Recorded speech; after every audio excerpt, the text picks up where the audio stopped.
Ini adalah konsep terakhir di force vibration, yaitu base excitation.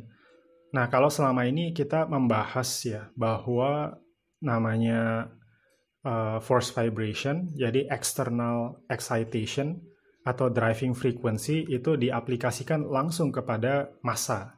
Nah, sedangkan ada satu model lain ya, bahwa si massa tersebut tidak langsung menerima eksitasi. Nah, melainkan eksitasi, jadi external excitation ya, diberikan kepada base. Jadi ada struktur tambahan di sini yang terhubung kepada massa melalui pegas dan juga damper yang kita sebut sebagai base. Dan si base ini yang kita berikan eksitasi.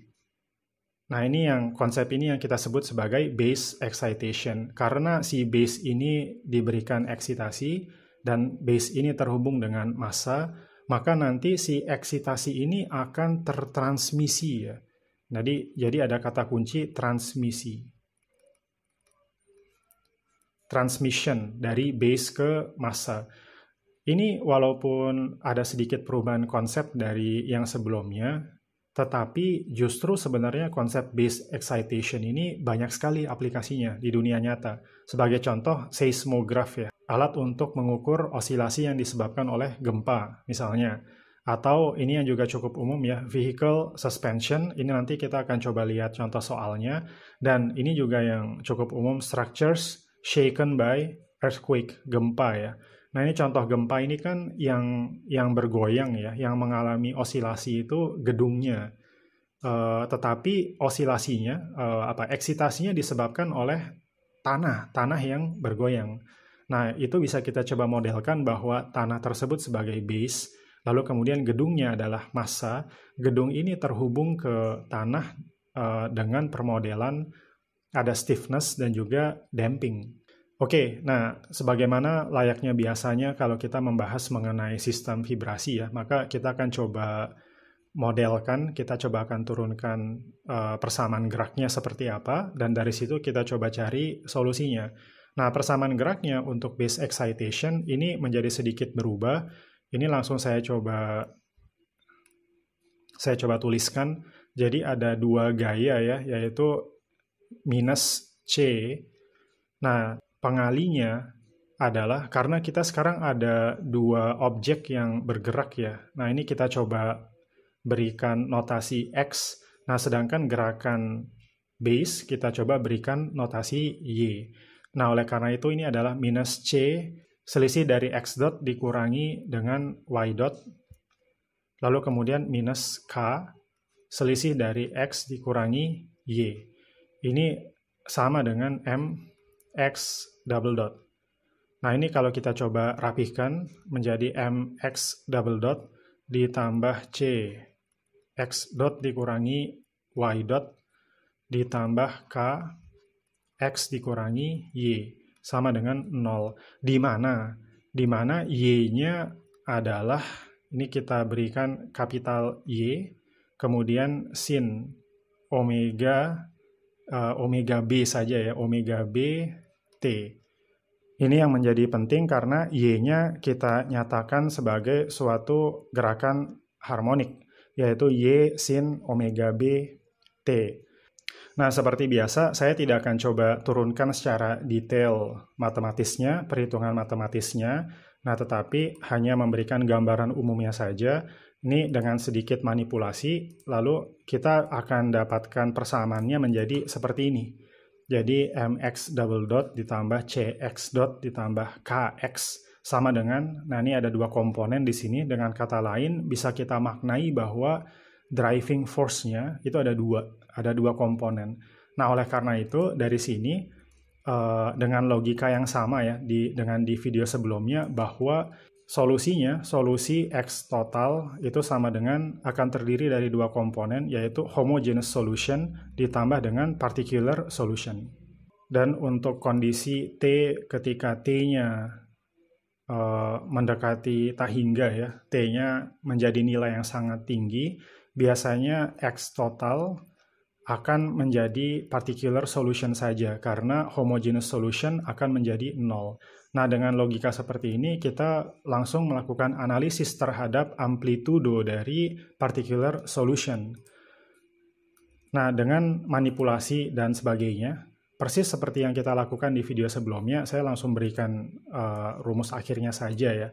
Jadi, kita bisa dapatkan suatu hubungan seperti ini, yaitu X kapital dibagi dengan Y kapital, sama dengan suatu hubungan non-dimensional seperti ini. Nah, kembali kita coba refresh ya. Apa itu X kapital, apa itu Y kapital. Ingat bahwa ini karena modelnya terdiri dari dua macam gerakan ya. Gerakannya si massa kita notasikan X, lalu kemudian gerakannya si base kita notasikan sebagai Y. Oleh karena itu, X kapital ini adalah amplitudo dari outputnya. Sedangkan Y kapital itu adalah amplitudo dari inputnya. Jadi bisa kita maknai X kapital dibagi Y kapital itu adalah rasio antara amplitudo output dibagi dengan amplitudo di inputnya. Karena kan di inputnya kita berikan suatu eksitasi harmonik ya. Eksitasi harmonik dengan amplitudo sekian. Lalu kemudian dia menjadi amplitudo di outputnya.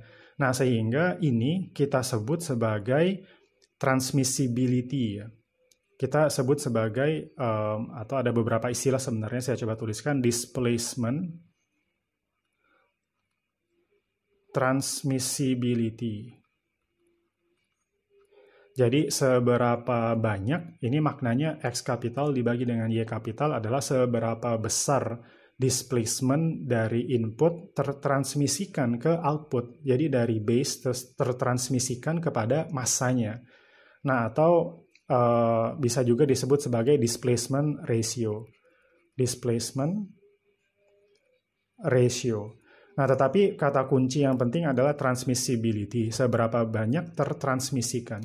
Oke, langsung kita coba lihat ya, bagaimana bentuk plotnya, grafiknya ketika kita coba plotting. Nah, bentuknya bakal seperti ini. Nah, tentu sangat mirip dengan yang sebelumnya ya, yaitu magnification ratio. Nah, bedanya dengan magnification factor atau magnification ratio itu adalah di konsep utamanya. Kalau di magnification factor, dia adalah seberapa besar ya, di outputnya akan diperbesar, mengalami magnifikasi, magnification. Sedangkan di sini kata kuncinya adalah transmissibility. Jadi seberapa besar tertransmisikan displacement-nya.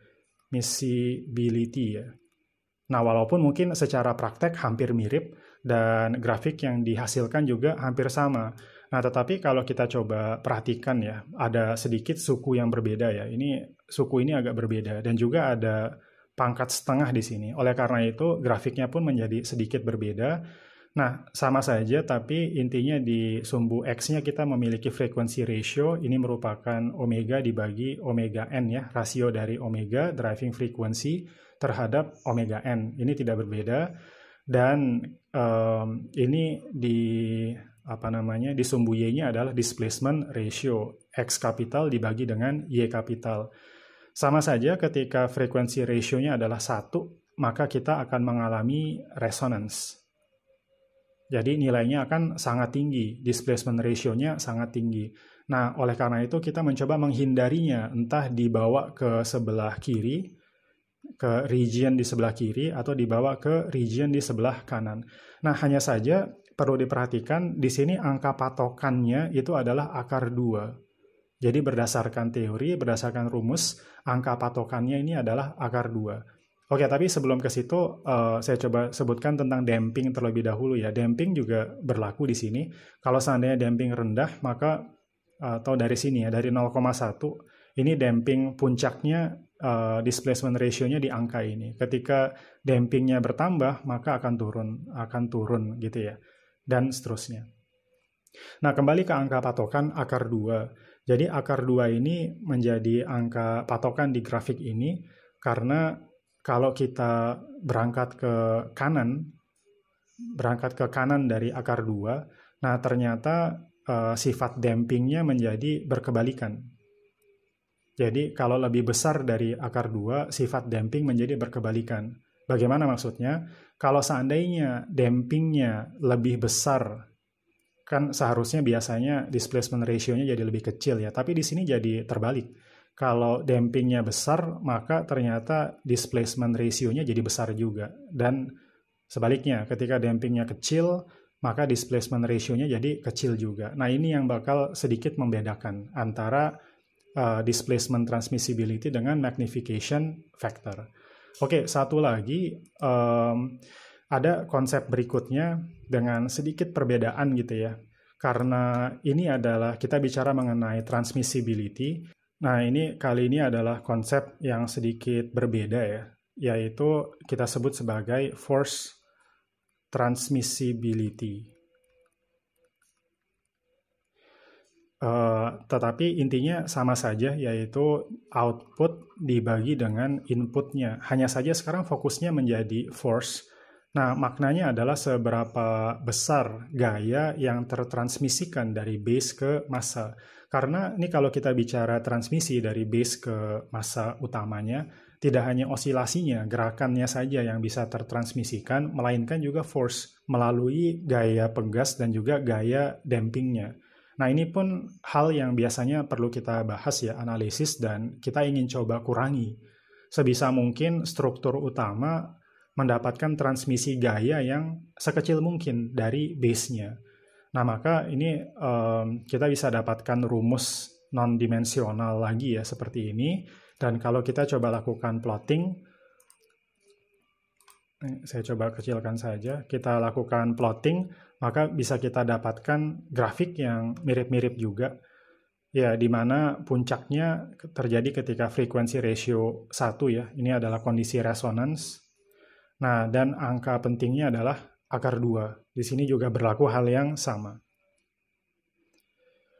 Baik, sedikit kita bahas contoh soal. Saya di sini punya common example, saya ambil dari Inman ya.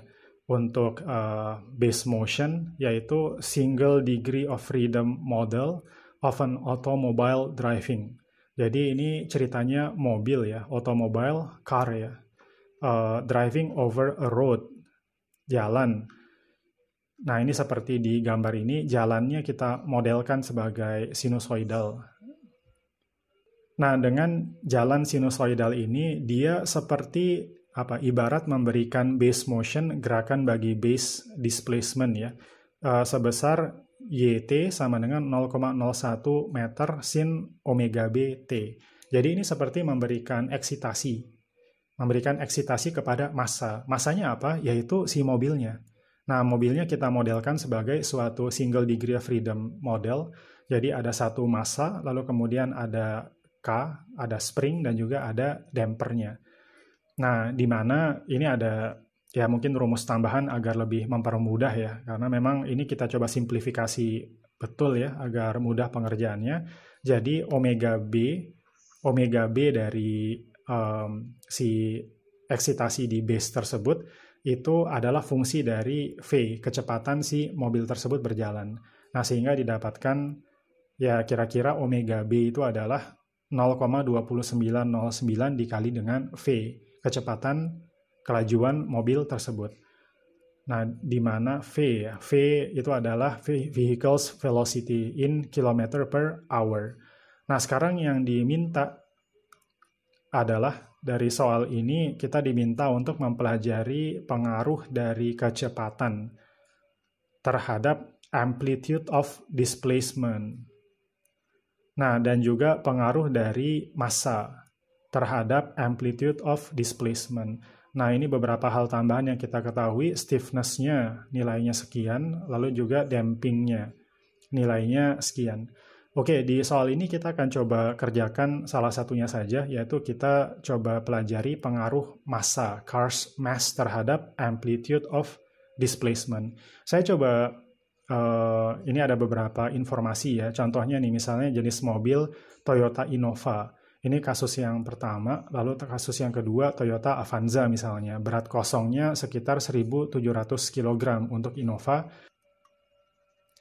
Nah, kita akan coba kerjakan untuk dua-duanya ya, yaitu Innova dan juga Avanza. Lalu kita coba bandingkan pengaruhnya terhadap amplitude of displacement. Amplitude of displacement ini yang mana sih? Yaitu yang capital X. Oke, kita coba kerjakan satu persatu, tetapi mungkin biar mudah ya, saya coba buat semacam tabel saja, yaitu M1, lalu kemudian M2 ya. M1 Innova itu sama dengan 1.700 kg. Nah, lalu kemudian omega N-nya. Omega N itu kita peroleh dengan akar K dibagi M. Nah, itu untuk Innova, kalau kita coba kerjakan, dia hasilnya 4,85. Nah, sedangkan untuk Avanza, ini dengan masanya 1.000 ya, kilogram, maka omega N-nya adalah 6,32. Misalnya kita coba asumsikan V-nya ya, kita coba asumsikan V-nya adalah 20 km per jam, maka nilai omega B-nya bakal berapa? Nah, jadi ini bakal sama ya, 5,81 untuk Innova dan juga 5,81 untuk Avanza. Ini tidak berbeda karena kita bicara mengenai eksitasinya. Nah, lalu selanjutnya adalah R, rasionya berapa? Jadi frequency ratio, omega dibagi omega N. Nah, ini dengan omega N-nya 4,85, rasionya si Innova ada di 1,2, sedangkan ini 0,91. Nah, bisa kita perhatikan bahwa R untuk Avanza lebih buruk ya, lebih mendekati 1. Tapi kita coba lihat nanti bagaimana kira-kira amplitudo osilasinya. Nah, dengan R sekian, kita perlu hitung satu lagi, yaitu zeta-nya. Zeta ini kita peroleh dari C dibagi 2 akar KM ya. Nah, ini kita peroleh nilainya 0,12, lalu untuk Avanza 0,15. Nah, maka terakhir dengan semua informasi yang sudah kita hitung, kita sudah bisa menghitung nilai X kapitalnya. Untuk Innova, besaran displacement transmissibility-nya adalah 1,14. Nah, ini kalau dikalikan dengan 0,01, hasilnya adalah 0,0114 meter. Ingat bahwa rumusnya, ini mungkin saya coba tuliskan saja di sini ya. Rumusnya kita memakai rumus yang X kapital dibagi Y kapital itu ya. Nah, dan ada merupakan fungsi dari zeta dan juga R. Nah, maka ini yang kita sebut sebagai displacement transmissibility. Jadi, displacement transmissibility-nya si Innova adalah 1,14.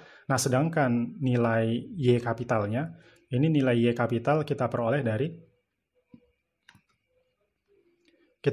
sini, yaitu 0,01. Jadi, inputnya adalah 0,01. Nah, jadi kalau kita coba kalikan dengan Y kapital, maka hasilnya X kapitalnya adalah 0,0114. Oke, bagaimana dengan Innova? Bagaimana dengan Avanza? 1,3 dikalikan dengan, ini adalah displacement transmissibility-nya, dikalikan dengan 0,01 juga, hasilnya adalah 0,0130 meter. Nah, ini beda sedikit ya, jadi lebih besar sedikit di kondisi Avanza.